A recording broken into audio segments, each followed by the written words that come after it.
Hello and welcome to our session today. We'll just give people a moment or two to come and join us at this Britain and Ireland session today. I can see people coming in. We'll just give everyone about 20 more seconds to join us.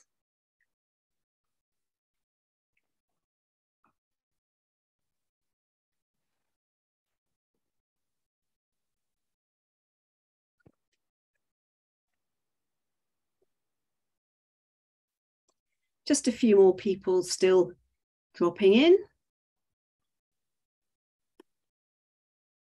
There we go. I think everyone has arrived. Just coming slowly. We will begin the session. So hello and welcome to our webinar today on Britain and Ireland, Trends and Prospects. My name is Rachel Reid. I am Director of Insight here at ETOA.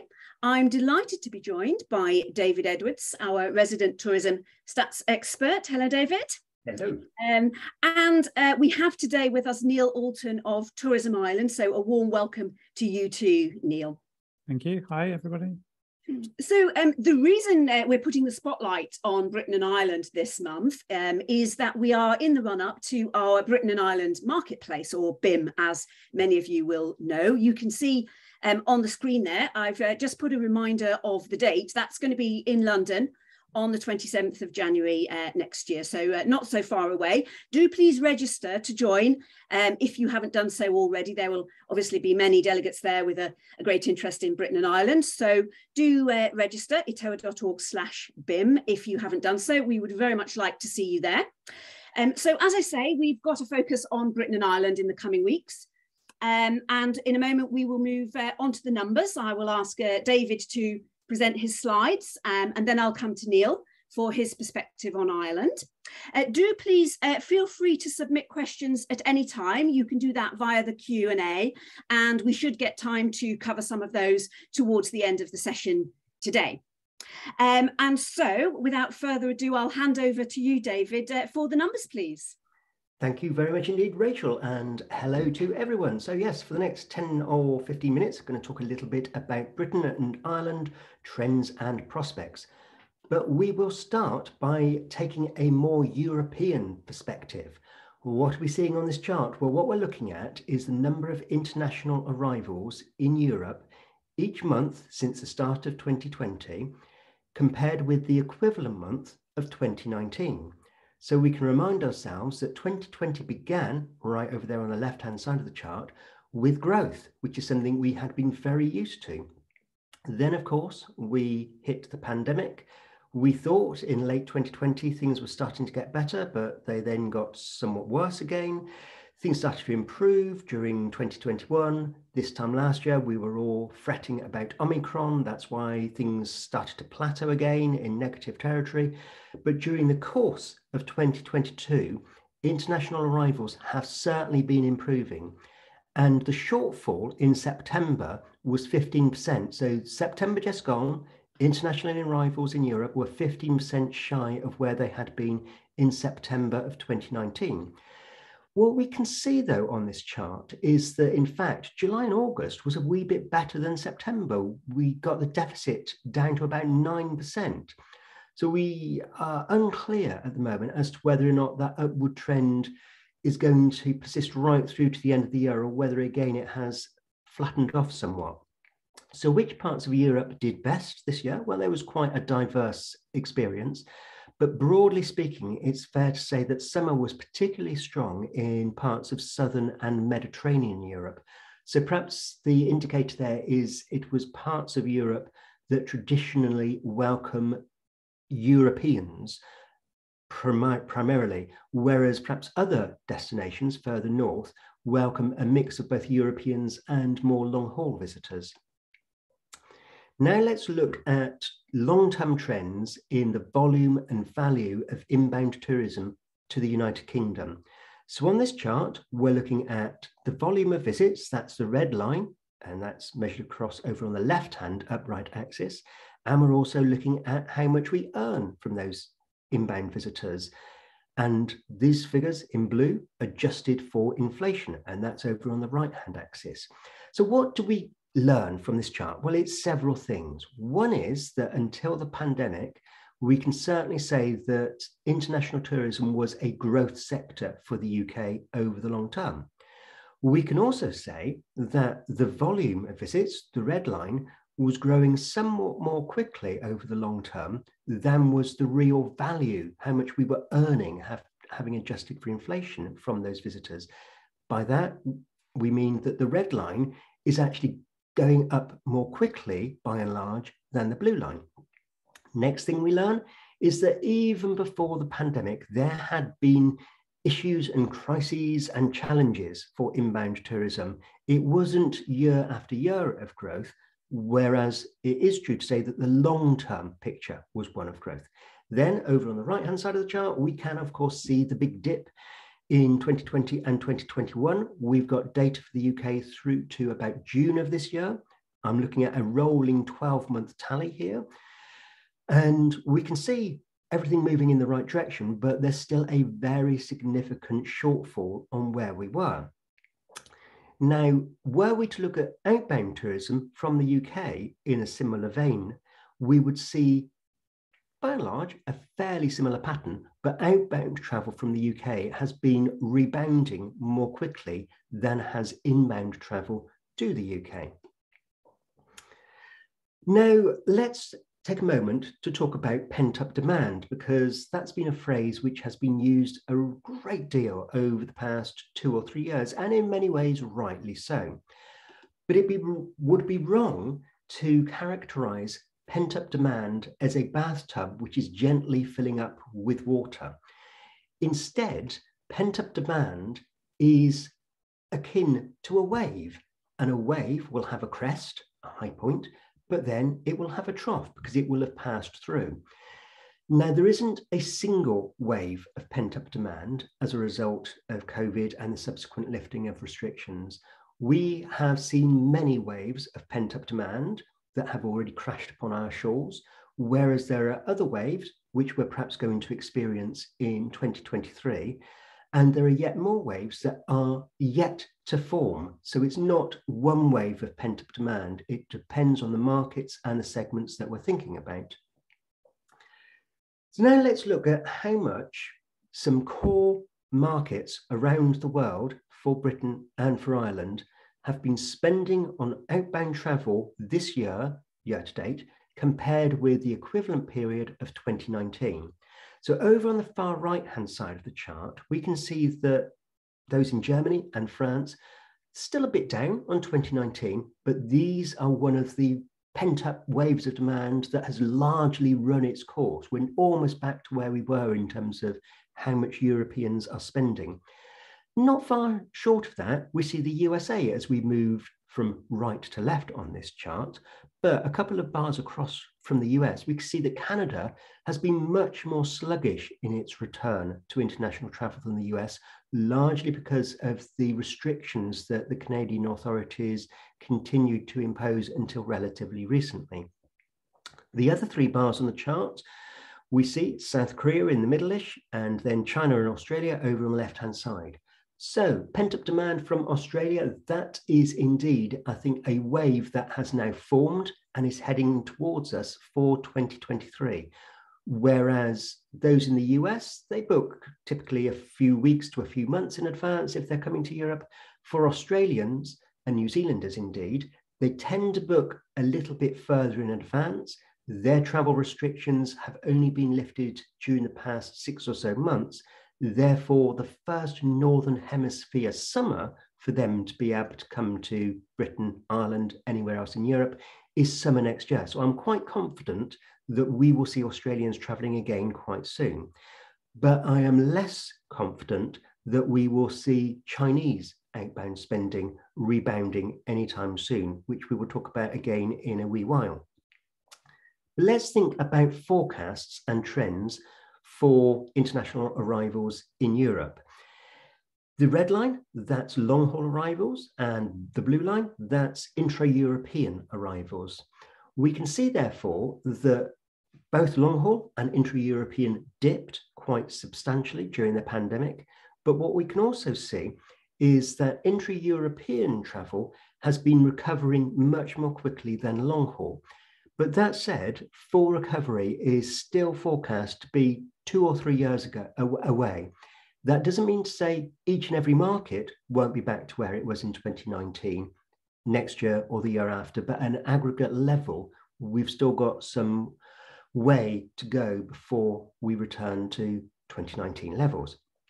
Now, whilst the red line on this chart is a long way below the blue line, we have to remember that the typical long-haul visitor will often spend 2 to 3 times as much as an intra-European traveller. That's why it is so important that we try to recapture those important long-haul markets, whether they're from the Americas or indeed Asia-Pacific or the Middle East. So what are the things that will determine how well Britain and Ireland does next year in terms of welcoming international visitors? One thing is how confident consumers feel around the world. What I'm plotting on this chart is consumer confidence each and every month, all the way back to 1974 across the OECD. That's the Organization of Economic Cooperation and Development. So that's a 38 country bloc, so all of the major economies. We can see that there have been ups and downs in consumer confidence over the last almost half a century. Over on the right-hand side of the chart, we can see that big spike downwards when the pandemic first struck. But then by the end of last year, early this year, things were starting to look a lot more rosy. But we can then see this downward trend through much of 2022 as consumers around the world got ever more apprehensive and worried about their circumstances. One perhaps light at the end of the tunnel type insight we can gain from this chart is we can just pick out there over on the far right-hand side that the downward trend in global consumer confidence appears to have bottomed out during the last month or two. Many reasons why consumers are so gloomy around the world, but one of them is certainly what we are seeing with inflation. So anyone who's under the age of 30 hasn't really lived through a period of significant inflation.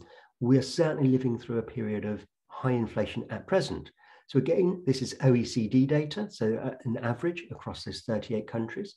We're looking at food price inflation, that's the red line, and we're looking at energy price inflation, that's the blue line. Yes, there have been periods of inflation over the past 20 odd years, but it is this past few months where both the lines really start to take off. And of course, this is damaging for the tourism and hospitality industry because food and energy are both high aspects of the cost structure for tourism and hospitality businesses, but also for consumers, these are things that we can term essentials. And if people are having to pay more for essentials, then they perhaps have less to spend on leisure activities and going on holidays and dates out. Thinking more about costs in relation to travel, well, there was some fascinating data from Eurocontrol back in the summer, and they effectively look after the navigation of the skies right across the continent of Europe. And they found that in July of this year, the typical air ticket in Europe was 15% more expensive in real terms. So that means after allowing for inflation than it had been in July 2019. So yes, there are still bargain airfares to be had, but on average, the cost of traveling internationally is getting more expensive at present. What are the barriers then for those long-haul travelers that we were saying are really important to be able to recover over the next year or two? This is data from the European Travel Commission, so quite recent surveying that they did across a mix of long-haul markets. And we're looking at the extent to which consumers in those markets believe different things are acting as a barrier to them for making a long-haul trip for leisure. What we can see is that personal finances, that's actually much more of a barrier in more Western countries. So Australia, the red bar, Brazil, blue, Canada, yellow, and the US in grey. Whereas we have got those in China and Japan being rather more concerned still about COVID-19.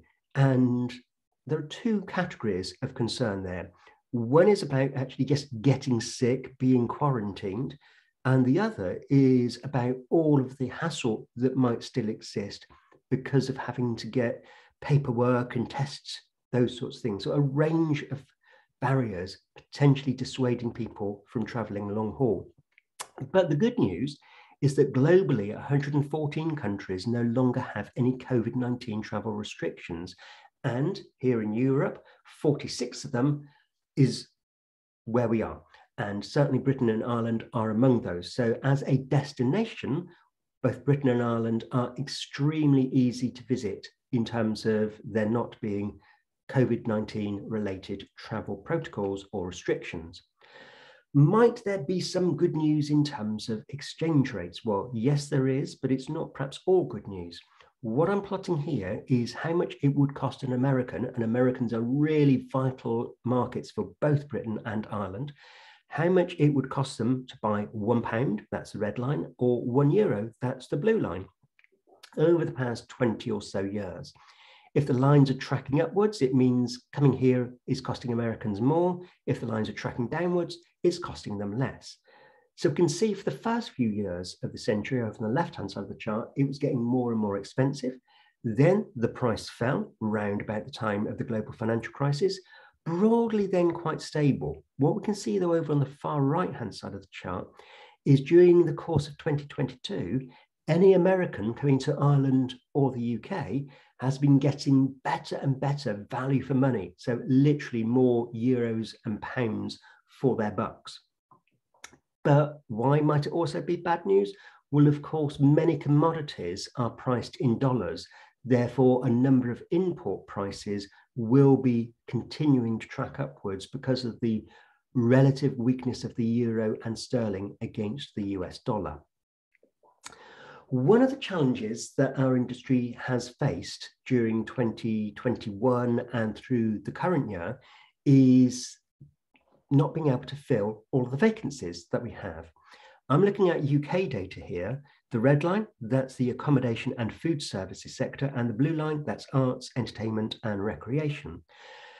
A couple of takeaways from this chart. One is that vacancies were on the rise from about 2012, 2013, so pre-Brexit referendum, the number of vacancies in our sector in the UK were on the rise. Then there were very few vacancies during COVID because we were all locked down and pubs and restaurants and hotels were largely closed. But then, as we came out of restrictions, we see this huge spike in vacancies.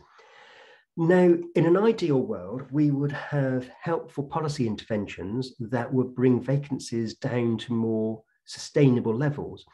We can see over on the right-hand side of the chart that vacancies have been starting to fall, but arguably that might be for all of the wrong reasons. So potentially things such as pubs closing down because they can no longer viably trade. And if they close down, clearly they no longer will be advertising for any vacancies. A few words then on COVID-19, where we can say with a good deal of confidence, though not complete certainty, that Europe is in the post-lockdown era. There are still some protocols in some countries, some mandated mask wearing on public transport in some countries, but not in either Britain or Ireland. The same, of course, is not true in China. And of course, back in 2019, China was the world's most valuable outbound source market. It wasn't in 2020, 2021, won't be in 2022, and I would be exceptionally surprised if it is in 2023 or 2024. So, but what we cannot say is that we are in the post-COVID era. So yes, in Europe, post-lockdown, but still not post-COVID.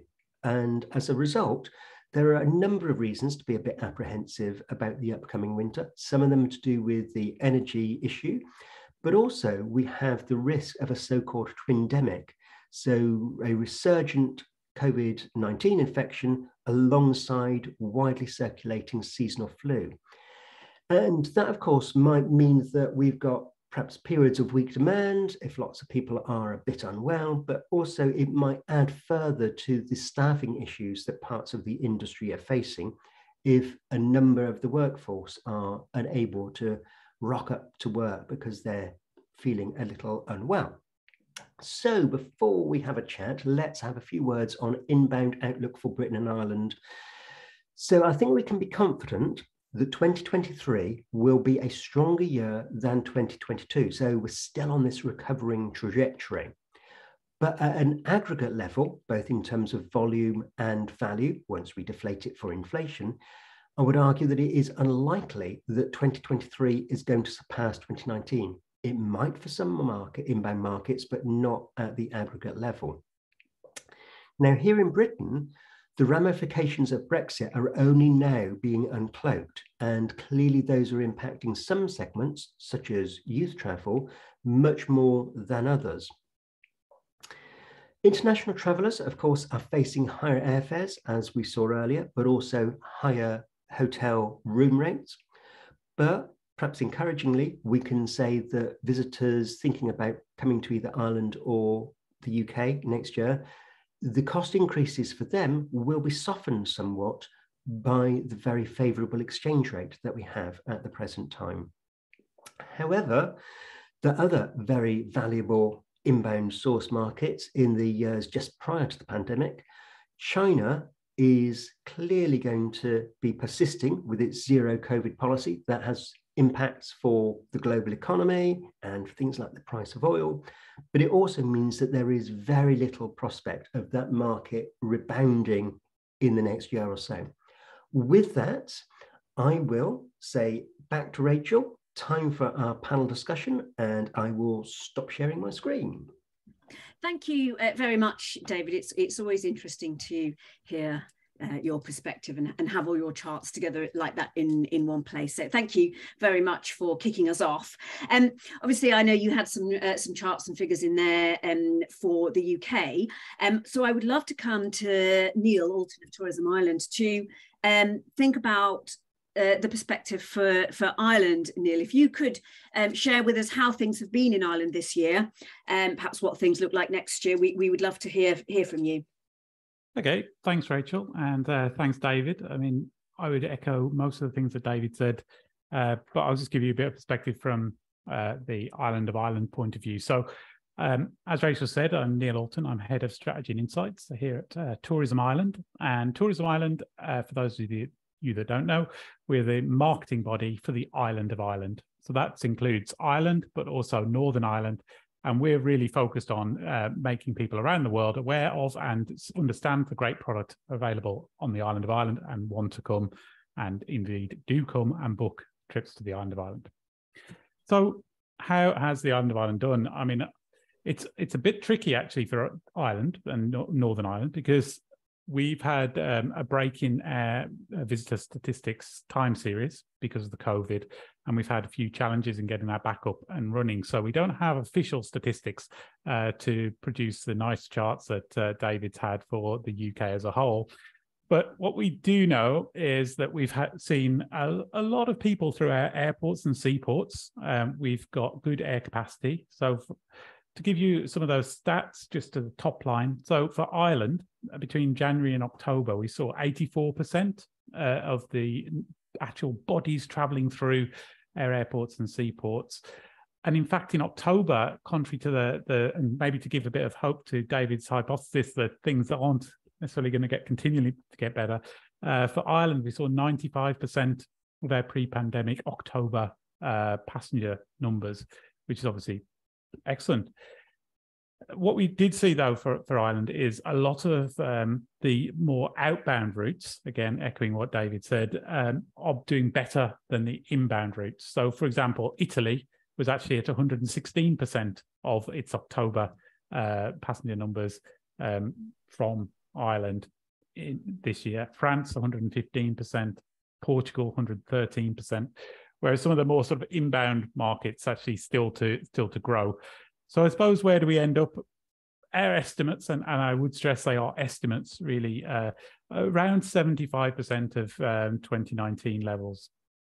For Northern Ireland, probably see similar patterns. So the CAA do some passenger statistics for Northern Ireland, and they're at about 71% for January to August.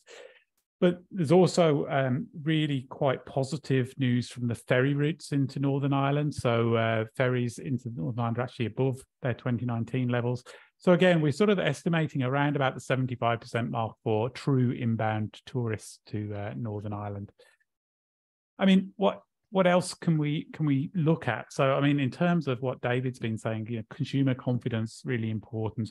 And we at Tourism Ireland, we also do quite a lot of research into people's travel comfort in the wake of COVID in particular, but now also cost of living. So we did a study in our top markets, which for the island of Ireland is Great Britain, the US, Germany, and France. We did that in September, and we actually saw the highest level of comfort that we've ever seen. So, well, since COVID began anyway. So, for example, we asked people, how comfortable are you in the next 3 months taking a short break or holiday in Europe? And around about 3/4 of British people, French people, and US and France, all saying now that they are comfortable. And to put that into context, that's sort of 79% of people that are saying that now was down at 25-30% back in the height of the pandemic back in December 2020. So it really has rebounded in terms of confidence. And now we in fact see, when we say to people, well, do you think post-pandemic you'll be traveling more or less than you were before? People actually do sort of have an expectation that they will actually travel more. So there's this fundamental desire for travel seems to definitely be very strong. But then there's this sort of elephant in the room, really, which is what David's been saying, particularly about cost of living. So we've been asking, as you'd imagine, all the way through the COVID pandemic about, you know, how big an impact COVID's having on your travel wishes. And this time we've actually seen it, you know, change around. So when we ask people what's the most impactful factor on your likely travel, cost of living now is up to 50%. So 50% of our respondents say actually cost of living is having an impact on my travel, whereas COVID's gone down to 17%. So although there remains that concern that David was saying about, you know, potentially COVID's not over, it could rebound, you could have the twin pandemic. Cost of living is something that people are starting to really have in their minds, and some markets more than others. So particularly, say, Britain, France, they're particularly high. Markets like the US, maybe less so, because the amount of money available is slightly, the cost of living crisis isn't quite impacting as much. As David said, the exchange rate makes European travel a little bit more achievable. But cost of living really is an issue now. And I suppose we're seeing around about half of our sample claiming, at least, to say that their savings have been reduced since before. So this whole sort of savings bucket that people had from COVID do seem to be sort of dwindling away, unfortunately, now due to cost of living. And that really is impacting some of this pent-up demand, again, that we talked about. And possibly people might be thinking of going to cheaper destinations. So this also looks for destinations which maybe Britain and Ireland aren't generally cheap. They're good value in terms of a good product offering and great things to see and do, but are they cheap? Probably not. So that is a bit of a concern for us. So I suppose going forward into 2023, I mean, like we would share the view that 2023 should be a better year, because hopefully we'll get the full year for a start. We didn't have the first quarter actually last year was really depressed due to restrictions of one form or another due to Omicron. But we should get that growth. But we do have these sort of, I suppose, speed bumps that we have to get over. So there is the lingering COVID issues, a bit of concern. There's definitely, we all sort of go about our daily lives a lot more now. I mean, you know, whether you've got a mask with you all the time, probably not now. But we do see in our data that slightly older people are still more concerned. So as you go above even sort of the 55, 65 level, there's a notable difference in the level of comfort we're traveling due to COVID. So it hasn't completely gone through the system yet. Cost of living is growing in importance. Few other things as well. So we'll talk about them probably later on, but then there are issues out there that we have to make sure, you know, the cost of doing business, the fact that we need businesses to be open all the way through the year, all the way through the week. You know, as costs rise, it's very tempting for cafes and bars to close on a Monday. That doesn't help if you're trying to get people to go into the rural areas of the country and so forth. So challenges ahead, but nonetheless, there are positives at play as well. The positive risks, we've got potentially up to 100% capacity, air capacity into Ireland and high levels into Northern Ireland as well next year. The businesses are there ready to take advantage of it. We've got good product right the way across the island of Ireland and the UK. So some good things, but some concerns as well. Thank you, Neil, and thank you for sounding a note of optimism. It's always wonderful to hear. Very unlike me as well. And in fact, just while we're on the subject of cost of living, as you were speaking there, Neil, one thing occurred to me. You were saying obviously about people are very concerned about the cost of living. I just wondered whether for Ireland, does that present an opportunity for the UK market of people who don't take a long haul break, then they go, oh, we'll go to Ireland instead. I mean, do you see that as an opportunity perhaps in some ways? Yeah, I mean, well, there are loads of opportunities for the whole of the island of Ireland, actually, from Great Britain. So, there's no passport requirements to go to the island of Ireland. There's good product. There's a range of different products as well. So, in Northern Ireland, still really good value to be had for people from GB. Across Ireland, there is really good product, and there are a lot of still reasonably priced airfares from Great Britain to the island of Ireland. $12.99s are not that uncommon, and there are lots of flights as well, lots of flights to go for. So good opportunities, yes, indeed. Thank you. As I mentioned at the beginning, do please submit your questions for Neil and David, and we'll weave them into the discussion. We've got some here, mainly for you, Neil. So get ready. There's been a couple around the subject of accommodation, which this is framed around Ireland, but David as well. We can come in and perhaps think about the Great Britain as well. But with a question here, do you think there's a risk to inbound tourism because of the lack of available accommodation in cities in the UK and Ireland? And I think I'd just kind of add on to that a question which one of our audience submitted ahead of time as well, which was around this idea of some hotel beds being used in Ireland for the Ukrainian refugee crisis, and has that had an impact? And do we think in general there is a risk because of lack of available accommodation, either because of dealing with international crises or any other factors? So Neil, first to you, because it was about Ireland in the first instance. Yep. Look, I mean, there's a lot of challenges out there. Ireland in particular has had an issue with some of the hotel stock being used for humanitarian purposes. I think everybody recognises the need for this. There is a huge humanitarian issue, and it's been ramped up very quickly. We have to use accommodation for that purpose. Absolutely the right thing to do. There is, however, a challenge in some areas where there is an impact on capacity due to that. And I think this is something that we have to work through. It's still actually a very new crisis. And there is uncertainty as to how long that accommodation is going to be required, what other options are available. So it is still very much a work in progress. I would say that the industry across the island of Ireland is very supportive of providing the humanitarian assistance to people, particularly in light of the war in Ukraine. So it is a case of everybody working together. Anybody who wants to know more about this, actually, our industry body, the ITIC, produced a report on their website, so itic.ie.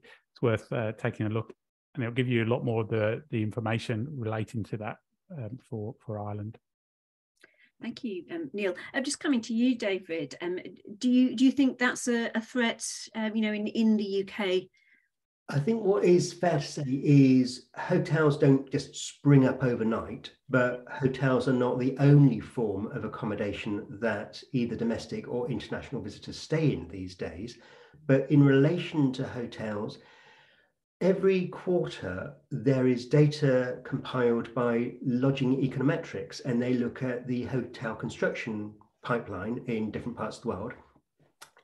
for pretty much each quarter for the last 18 months or so, when they've looked at Europe, they have found that the UK is the country with the fullest hotel construction pipeline, and that London is the European city with the fullest hotel construction pipeline. So I guess that is signalling that there is a great deal of optimism in our sector, in that there are folks out there who are signing contracts for holes to be dug in the ground, then to be filled with gleaming new hotels. Clearly, they don't all sprout up overnight.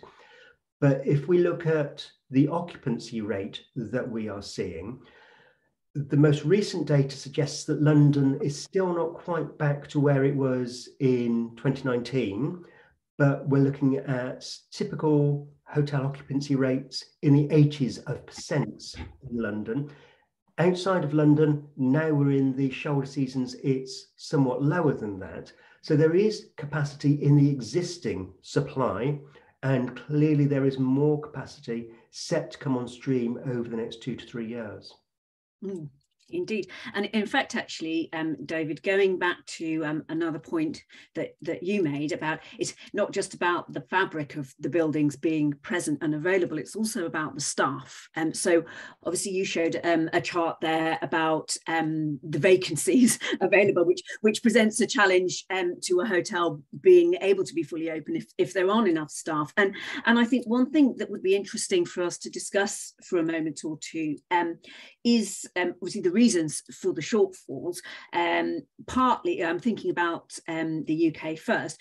Partly it is, we've had a 2-year gap in training new recruits, and like hotels, skilled people don't spring up overnight as well. So we've had a gap in training, but of course we've had the double whammy of Brexit as well, and not having those workers. And I wonder really, Neil, whether you've seen the same thing in Ireland. Obviously, you haven't had a Brexit impact. Is the recruitment and vacancy difficulties a bit less in Ireland, would you say? I don't think I can really say whether they're less or not. We did have had some staffing issues in the wake of COVID. A lot of people obviously weren't able to work in the hotel industry during the pandemic, and so maybe got other positions elsewhere, aren't necessarily just hanging around waiting to come back into the industry. Some maybe have gone overseas or whatever. So it wouldn't be right to say that everybody just snaps back and immediately gets full staffing again. I know in Ireland in particular, there's two sides of tourism support in Ireland. So we do the marketing, and another agency helps the industry with things on the ground. So they're called Fulcher Ireland. And Fulcher Ireland actually have just launched quite a big program around this. So they now have an employer excellence program where they're recognizing really good employers within the tourism industry. They're also doing some advertising about just how good tourism industry jobs are, and all about how good a career you can have in tourism. I think that really helps to build that sort of awareness that tourism is a great job and actually something that you should want to go into, and you can have a great career. All the people on this call are having a career in tourism, and that should be recognised that it spans a wide variety of different things. And so I think definitely Airbodies Fulcher Island and in Northern Ireland Tourism Northern Ireland as well, really working on trying to make that message come out and make sure that people are ready to rejoin the workforce. Yes, indeed. Got a question here about booking windows and whether that sort of affects the forecast. So, David, I know obviously on previous webinars you and I have spoken about the trend for a shorter booking window. Obviously, with COVID, it was short because people didn't know whether they were going to be able to travel, and we always saw as soon as any restrictions were lifted, people started booking, unsurprisingly. So we had a trend of much shorter booking windows. And we've seen in some of our other conversations that this has kind of stayed. I mean, obviously some people are booking ahead, but we have seen a shortening of a booking window, which can make forecasting quite difficult. And I just wondered if we could perhaps have an update from both of you on lead times and booking windows. David first, if you look ready. I don't know about that. I think that we will probably edge back more to how things were in 2019 over time. But you're right to say that during COVID, there were very specific reasons why people were thinking, right, we know that restrictions have been lifted. We think they're going to be lifted for at least a few weeks. Let's go now. That motivation to book really only just a few days, perhaps, before you're going to travel is starting to evaporate. I guess now it comes down more to people's available finances, their availability of leisure time, and whether or not they think they are seeing in front of them on their screen, because it will almost be certain that they book on a screen in many regards. Are they seeing a price that they think that is really good value for money? I can travel in a couple of weeks' time. I will travel in a couple of weeks' time. I think that applies much more to intra-European travel. I think for a large contingent of our long-haul visitors to either Britain or Ireland, we are still going to be talking multiple weeks, probably a small number of months in advance that most will be booking, rather than deciding, I'm in Boston, hey, next Thursday, let's go to Belfast. Yeah, Neil. Yeah, well, I mean, that's true. I mean, in terms of your actual question, I think from our point of view, it probably doesn't make too much difference because their forecasting is based on a lot of different factors, like how wealthy people are, what the air capacity is going to be and so forth. But certainly for industry, you know, if you're running an industry and you know, a hotel or a B&B or you know, a llama walking experience, you don't, if you're getting late minute bookings, it's very hard for you to sort of make commitments to a driver or make commitments to a cafe that you're going to take people to for lunch. You know, it's very difficult. And so I do think it is very challenging for industries, last minute bookings. But yeah, I think from an industry wide point of view, it probably makes less difference because we're looking, as I say, at the sort of macroeconomics when we do our forecasts. But yeah, certainly a challenge, but it's good that there's plenty of things that you can do, and that gives people lots of options hopefully that we can persuade them to come to the island of Ireland and indeed for Britain. So, I mean, when we were looking into our data, we saw like well into the 80% of people saying that they were expecting to travel by the end of next year, but actually 68% of them hadn't yet decided where they were going to go.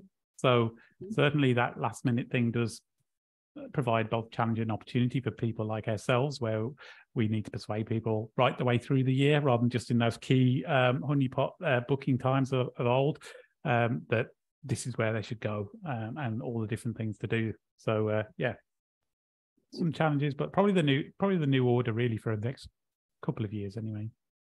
Indeed. And while I have you, Neil, I have a slightly more specific question regarding Shannon Airport from one of our delegates, just asking whether that was operating at pre-pandemic levels with regards to the US and Canada, because I know obviously you presented some very encouraging stats in terms of traffic levels. So question there about Shannon as a gateway. Yeah, so I mean, that is a very specific question to be fair, but yeah, I mean, Shannon is a really great resource for the island of Ireland and indeed actually European aviation, because first point to land having crossed the Atlantic. It also has, Ireland has something called pre-clearance, which both Dublin and Shannon airports, you can actually clear the immigration for the US before you actually get on the plane. So when you land into the US, you're landing as a domestic aircraft. So you basically just literally walk off the plane and straight in. So it's a great facility in both Shannon and Dublin. So Shannon did have, you know, like a lot of places during the COVID, had very difficult time. But thankfully, we've now got Boston, New York, running New York with Aer Lingus and United, Boston with Aer Lingus. And also United have said that they're going to put Chicago back on in September. Sorry, not September, summer next year. So that's all positive. And actually in November, we're seeing slight increase on 2019 capacity coming through Shannon. So definitely Shannon is a great facility. It's great to offer to the Wide Atlantic Way as well, so people can come in from from North America, either straight into the Wild Atlantic Way, or they can do a whole loop around the island from, say, coming into Shannon and back out of Dublin. So yeah, it's a great facility for sure. Thank you. We are kind of nearing the end of our time. So if you do have any questions you haven't asked, do please type them in now so that we get enough time to cover them. I've got a question here from one of the listeners. What source market do you think has got the greatest potential for growth in the next 2 to 3 years? I mean, David, I'm assuming it's not China, therefore, based on what you had said before. My strong instinct is that for the next couple of years, there is little prospect that China will get back to where it was in 2019. Looking beyond then, we also have the issue that the West has started to rethink just how it feels about China, and that may too have some implications for the level of business and student travel potentially from China to Europe. So I would not be putting too many eggs in a basket labelled China in the near term. For GB and indeed Ireland, I am optimistic that 2023 could be a very good year for inbound visits from Australia and New Zealand, because of things I was mentioning in terms of they do tend to book further in advance. This is going to be their first real opportunity to come to Europe in Northern Hemisphere summer. And we, of course, have got the men's and women's Ashes taking place across England in the summer of next year. So lots of reasons for Australians to be wanting to visit next year. Other than that, I guess it is still a story of recovery in those markets that are yet to recover. The US is a market that I think we should be optimistic about next year based on the exchange rate, and also partly similar argument as for Australia and New Zealand. The Canadians could not travel to the degree that the Americans could in summer 2022. So I would expect that next year is going to be the first really decent year for inbound visits from Canada since 2019. And Neil, have you got your eye on any particular markets for growth in the coming couple of years? I think David's obviously got a good finger on the pulse here. I mean, the US seems to be a positive one for us. There's a lot of interest in people coming across the Atlantic from the US, and people who maybe weren't ready to do it before, or even still have some holiday credits actually left back from cancellations due to COVID. There's still a little bit of that around for next year. So. And I think just before we ramp up, I've got a final question. Obviously, this is a very big topic, so we're not going to open up an entire debate on sustainability. But I have a question here from one of the delegates asking whether perhaps, Neil, you might have something on this. Are people making more sustainable choices? Is this a concern for them, and are they looking at more sustainable product? And obviously you mentioned arrivals by ferry, for example, as being on the up. And do you think this is something that's going to impact people's choices for product and for coming in the coming years? Yeah, so I mean, it's a huge topic, as you say, and it's something that people like ourselves, we spend a lot of time talking about and a lot of time thinking about. And I think there's a couple of issues here to the top level. So whatever it is in terms of demand side, what people want, I think it's important for governments and industry to take a positive lead on this topic. There's a supply side lead to be had on that as well.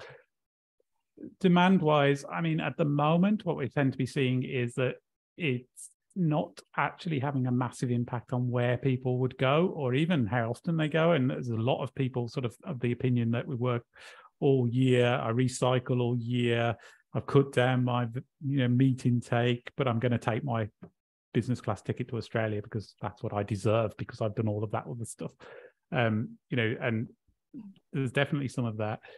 But we are seeing a real underlying wish for it to be more sustainable. And so that is growing quite rapidly. And at some point, that may well also flip the balance in terms of behavior. But definitely in terms of there is a a reward for having sustainable experiences. And so definitely anything that we can do and anything that you can do to encourage people to feel they've had a more sustainable experience is really, really good. And it's good from the point of view of it being more sustainable. It's good from the point of view of people recognizing that as well. The important thing to note there is not greenwashing, because greenwashing is the cardinal sin of all of this. You can't greenwash, but where you can improve sustainability, it is really recognized and welcomed by people. Absolutely. David, I don't know if you have anything to add. Yeah, so I would echo what Neil has said, but there has been lots of good evidence over the last year or so that people want to, in a sense, virtue signal and say, oh, yes, it's very important. But there has been research both internationally of international travellers and particularly for British travellers, which when they're given a long list of different factors that they're going to consider in terms of where they're going to go, the type of hotel they're going to choose, the things that come at the top are value for money, convenience, all of those normal things. Sustainability or eco-friendly, that tends to be in the bottom quarter of the list of things that they will fret about. So if you see research that says everybody's willing to pay 10% more to be sustainable, no, they're not. They really, really aren't, especially at the time of a cost of living crisis.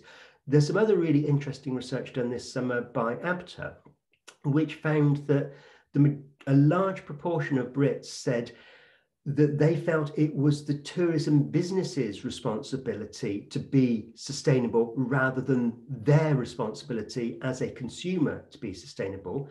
What this research also found was that about 41%, I think it was, of folks said they would happily hear suggestions as to how they could have a more sustainable trip and do more to support local communities when they're traveling. So people perhaps are open to having suggestions made to them, but they are less open to the idea of flinging open their wallet and spending lots of extra money to be quote unquote sustainable. Yes, absolutely. People say one thing and do another. Yes, we often see that. Just as we close, I don't know if either of you would have any comment on this one. It's about in the post-Brexit world, many EU citizens obviously now needing passports to come into the UK. Do you think that is impacting the choice to choose UK? It has disproportionate impacts on some segments, and those segments tend to be the school/youth travel. So those who previously would quite often travel just with an ID card. If we're talking more mature Europeans, there was always a very good prospect that they would have had a passport anyway, and they wouldn't have had to have got one to come to the UK. So I think for that regular market, not a huge issue in terms of passports, but it is a very significant issue for the youth and study group market. Which actually you had alluded to on your slide, hadn't you, about the full Brexit effects with regard to impact on youth being a thing. So I'll come to Neil. If there is any closing comment you would like to make about prospects for next year and trends for this year before we wind up. Yeah, I mean, just really echoing what we've said all along, really, that I think 2023 should be a year of optimism, really, but optimistic with some realism thrown in. So, you know, we do have a cost of living crisis. There are some issues out there, but the demand is there. So, you know, if we can persuade people to come to the UK and Ireland over other places, and we can keep presenting them with a great holiday experience, which is what fundamentally will be behind all of it. 2023 is a year for optimism, absolutely. Or having said that, it's probably, as David said, it's probably going to take a couple of years to get back to pre-pandemic levels for sure. But you know, every improvement is an improvement, and that's where we're probably heading to next year. Wonderful. David? I so far have not banged on about what I call my 3Ms, which I've talked about for almost 3 years now. So there's essential ingredients for tourism's recovery, and indeed just tourism in general. Those 3Ms are motivation to travel is the first one. That never went away. We've always been motivated to travel, even when we couldn't. That is certainly going to be there in 2023, so a reason to be optimistic. Means of transport is the second M. Well, that, as we've been hearing from Neil, is close to being back to where it was pre-pandemic in terms of overall international capacity to Ireland, to Great Britain. The third M, money to spend. That's where the big risk is in 2023, because everyone is going to find that they are spending more of their money on things like their grocery bill, their energy bill, mortgages, and that is resulting in a dwindling of how much money they have left to spend on leisure activities, going out and about, going on holiday. So that, I think, is the risk, but people are very protective of their holiday experiences because they're very motivated. So they will be making trade-offs next year to ensure that they can still have those holidays, but they might be finding ways of spending less on those holidays because they can't afford to spend as much as they might like to. Absolutely. If it's not one M, it's another, isn't it, David? Indeed. And on that note, we've covered all the questions. So I would like to say thank you very much to Neil Alton for joining us, and to David Edwards, and wish you all a very good afternoon. Goodbye.